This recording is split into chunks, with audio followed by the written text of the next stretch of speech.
ஹெல்த்தியான டேஸ்டான சுண்டல் ரெசிபி பார்க்கலாங்க. வீடியோக்குள்ளே போகலாம் வாங்க. இது ரொம்ப டேஸ்ட்டாக இருந்தது. ட்ரை பண்ணி பாருங்கள். லைக் பண்ணிவிட்டு சப்ஸ்கிரைப் பண்ணிவிட்டு பாருங்கள். எல்லாருக்கும் வணக்கம். இன்றைக்கி ஹெல்த்தியான கருப்பு சுண்டல் ரெசிபி தாங்க பார்க்க போகிறோம். வீடியோக்குள்ளே போகலாம் வாங்க.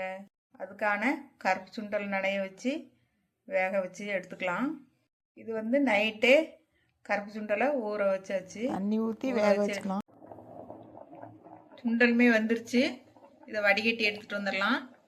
வடிகட்டும் போது ஒரு நிமிஷம் விட்டுட்டு வடிகட்டுங்க. அப்போ தான் அந்த உப்பு சுண்டல் கூட சேரும். ஒரு நிமிஷம் ஆற விட்டுட்டு வடிகட்டி எடுத்து வச்சுக்கோங்க. சுண்டலை தாளிக்கிறதுக்கு ஒரு அரைப்பு ரெடி பண்ணிக்கலாம். மிக்ஸி ஜார் எடுத்து வச்சுருக்கிறேன். அதில் ஒரு பச்சை மிளகாய் எடுத்து போட்டுக்கலாம்.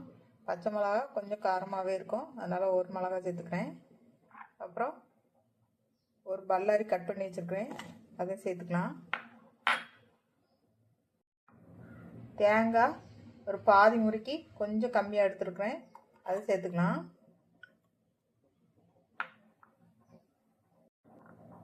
ஜீரகம் ஒரு டீஸ்பூன் சேர்த்துக்கிறேன். அது கூட தேங்காய்க்கு அளவாக உப்பு சேர்த்துக்கிறேன். ஏற்கனவே சுண்டலில் உப்பு இருக்கும், தேங்காய்க்கு அளவாக சேர்த்துக்கோங்க. மஞ்சள் தூள் கொஞ்சம். இது நல்லா ஹெல்த்தியான ரெசிபிங்க. இப்படி ஒரு முறை தாளித்து பாருங்கள், ரொம்ப டேஸ்ட்டாக இருக்கும். ஹெல்த்துக்காக கொஞ்சோண்டு கருவேப்பிலை சேர்த்துக்கலாம். இது கருவேப்பிலை சேர்த்த மாதிரியே தெரியாது, அதனால் உடம்புக்கு நல்லதுன்ட்டு ஒரு கருவேப்பிலை கொஞ்சம் சேர்த்துக்கலாம். இது அரைச்சி எடுத்துகிட்டு வந்துடலாம். கொஞ்சமாக தண்ணி ஊற்றி அரைச்சி எடுத்துகிட்டு வந்துடுறேன். கொஞ்சம் கொரப்பாக அரைச்சி எடுத்துகிட்டு வந்துடுறேன். பாருங்கள், கொஞ்சம் கொரப்பாக கொஞ்சமாக தண்ணி ஊற்றி கொரப்பாக அரைச்சி எடுத்துகிட்டு வந்தேன். இந்த பதத்துக்கு எடுத்து வச்சுக்கோங்க அரைச்சி.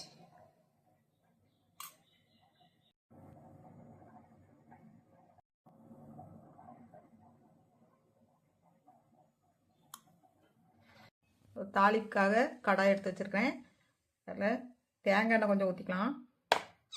தேங்காய் எண்ணெய் ஊற்றி தாளிச்சு பாருங்கள், ரொம்ப டேஸ்ட்டாக இருக்கும். தேங்காய் எண்ணெய் கொஞ்சம் ஊற்றிக்கிறேன்.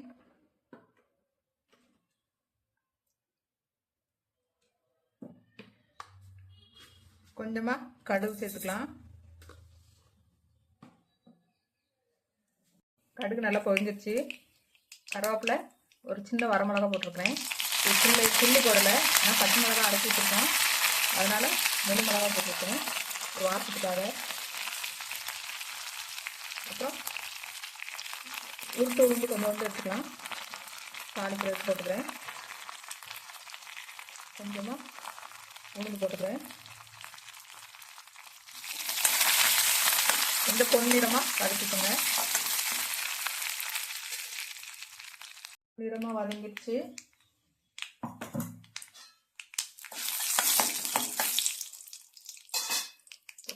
அரைச்சி வச்சுருக்கோம்ல, தேங்காய், வெங்காயம், பச்சை மிளகா, சீரகம், கருவேப்பிலை எல்லாம் சேர்த்து அரைச்சி வச்சுருக்கோங்க. இந்த கலவையை அப்படியே உள்ளே போட்டுக்கலாம்.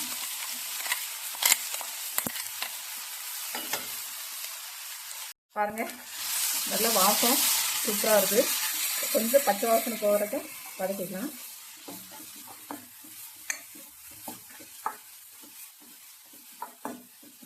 இந்த மாதிரி ஒரு நேரம் இந்த தாளித்து சாப்பிடுங்க, ரொம்ப டேஸ்ட்டாக இருக்கும். நம்ம தேங்காய் வெங்காயம் போட்டு திருவி போட்டு தான் அதை சாப்பிடுவோம். இது வந்து இந்த மாதிரி அரைப்பு போட்டு ஒரு வாட்டி சுண்டல் தாளித்து பாருங்கள், சூப்பராக இருக்கும். கொஞ்சம் பேர் கமெண்ட் பண்ணியிருந்தீங்க, கமெண்ட் பண்ணவங்களுக்கு ரொம்ப தேங்க்ஸுங்க. சுண்டலை நல்லா பச்சை வாசனை போயிடுச்சு. சுண்டலை எடுத்து போட்டுக்கலாம். நான் வந்து குழம்புக்குமே கொஞ்சம் சேர்த்து வேக வச்சு எடுத்துருப்பேன். இதை வந்து நல்லா புரட்டி விட்டுருங்க. சூப்பரான சுண்டல் ரெசிபி ரெடி ஆயிடுச்சு. உப்பு சுண்டல்லே சேர்த்துருக்கோம், தேங்காயோட மசாலாவிலையும் சேர்த்துருக்கோம், அதனால் உப்பு தேவையில்லை. உப்பு பார்த்துட்டு தேவைன்னா லேசாக தூவிக்கோங்க. சூப்பராக சுண்டல் ரெடி ஆயிடுச்சு. கடைசியாக கொஞ்சோண்டு கொத்தமல்லி நறுக்கி போட்டு பொடியை நறுக்கி போட்டு ஆஃப் பண்ணிடலாம் ஸ்டவ்வை.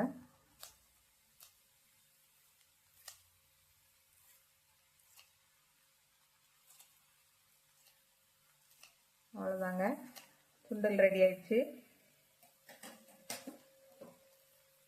ஸ்டவ் ஆஃப் பண்ணிடுறேன்.